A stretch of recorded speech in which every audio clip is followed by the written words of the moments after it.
Bismillahirrahmanirrahim. Assalamualaikum warahmatullahi wabarakatuh.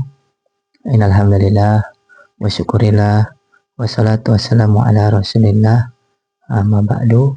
Teman-teman yang dirahmati oleh Allah Subhanahu wa taala, kali ini kita akan sedikit membahas secara singkat terkait nuzulul Quran.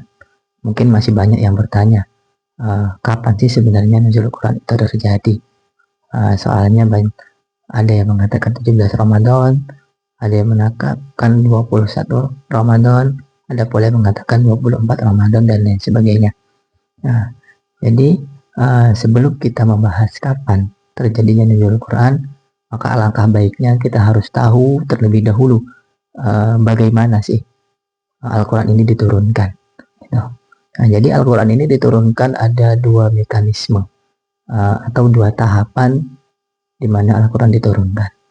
Nah, tahapan yang pertama itu turun sekaligus secara utuh 30 juz. Ya, 30 juz itu utuh Allah langsung turunkan. Nah, ini diturunkan oleh Allah dari Sama Ulia, atau kita sebut dengan Lauhul Mahfuz kepada langit-langit dunia, atau yang biasa kita sebut dengan Baitul Izzah, langit dunia. Nah, ini secara utuh semua langsung Allah turunkan.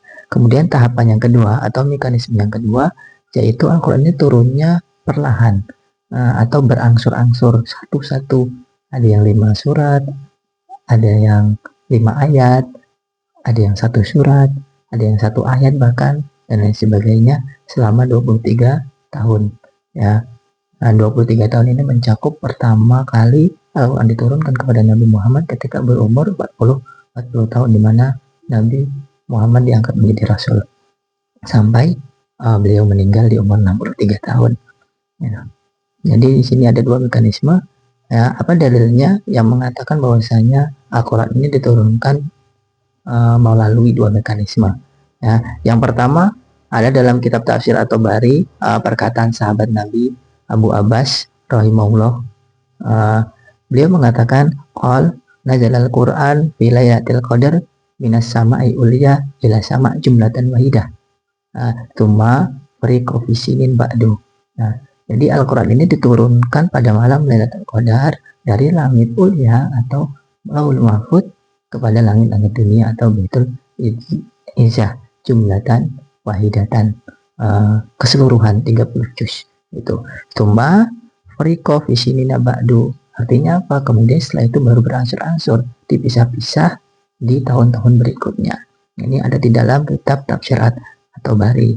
Ini yang menunjukkan bahwasanya Al-Quran ini diturunkan melalui dua tahapan atau dua mekanisme. Yang pertama secara utuh, yang kedua secara berangsur-angsur. Kemudian kalau kita sudah tahu bagaimana Al-Quran diturunkan, nah kita sudah tahu nih Al-Quran diturunkan melalui dua tahap. Tahap pertama secara keseluruhan dari Lauhul Mahfuz kepada Baitul Izzah, kemudian tahap kedua secara berangsur-angsur selama 23 tahun. Nah, barulah kita bahas kapan sih nuzul Quran ini terjadi sebenarnya. Ya. Turun keseluruhan 30 juz dari Lauhul Mahfuz ke langit dunia. Nah, ini ketika Lailatul Qadar, ketika malam Lailatul Qadar. Maknanya apa? Ya, Allah menurunkan secara langsung itu pada malam Lailatul Qadar. Sedangkan malam Lailatul Qadar itu terjadi di antara malam 21 hingga 30 Ramadan. Apa dalilnya? Dalilnya seperti yang kita ketahui bersama, Al-Qadar ayat 1, inna anzalnahu fi lailatul qadar. Ya, sesungguhnya kami telah menurunkan Al-Quran pada malam Lailatul Qadar. Nah, ini tahap pertama ketika Allah menurunkan utuh 30 juz. Kemudian sahabat Nabi Abu Abbas juga berkata dalam kata yang sama dari tafsir Tabari, beliau mengatakan nazalal Quran jumlatan wahidan ala Jibril fi lailatul qadar. Jadi Al-Quran diturunkan jumlatan wahidatan secara lengkap 30 juz kepada malaikat Jibril pada malam Lailatul Qadar. Nah, ini tahapan yang pertama.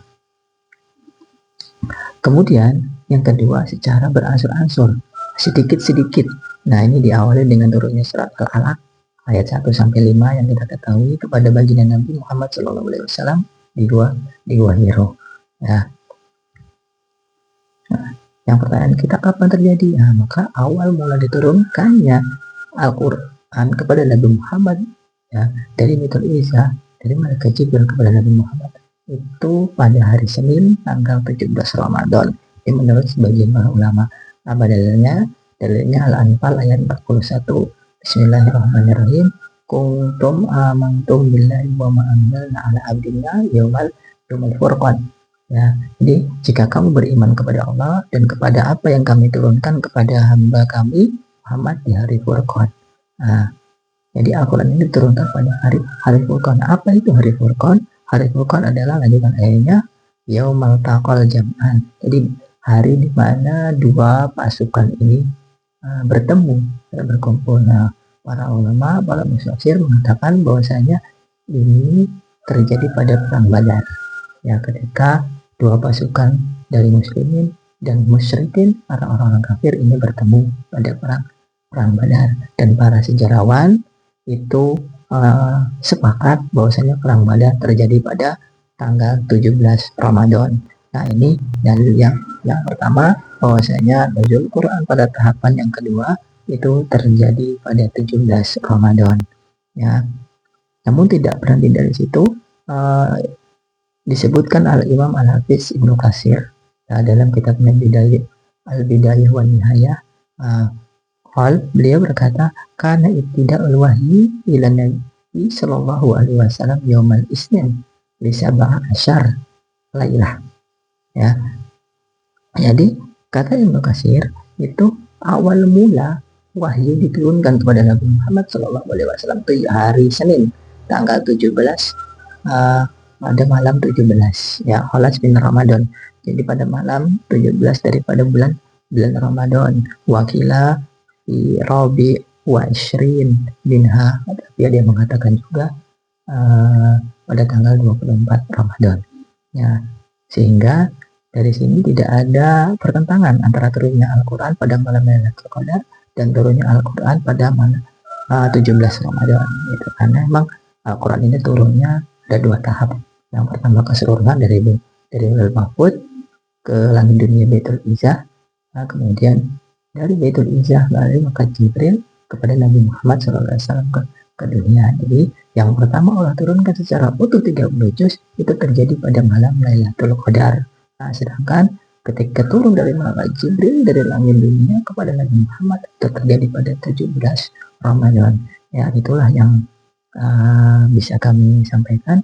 Mudah-mudahan bisa menambah wawasan kita, bisa menambah ilmu kita, dan bisa kita sampaikan, kita lanjutkan kepada orang-orang yang mungkin belum mengetahui atau bahkan sudah mengetahui namun bisa saja lupa. Ya, mudah-mudahan bermanfaat. Billahi taufiq wal hidayah. Wassalamualaikum warahmatullahi wabarakatuh.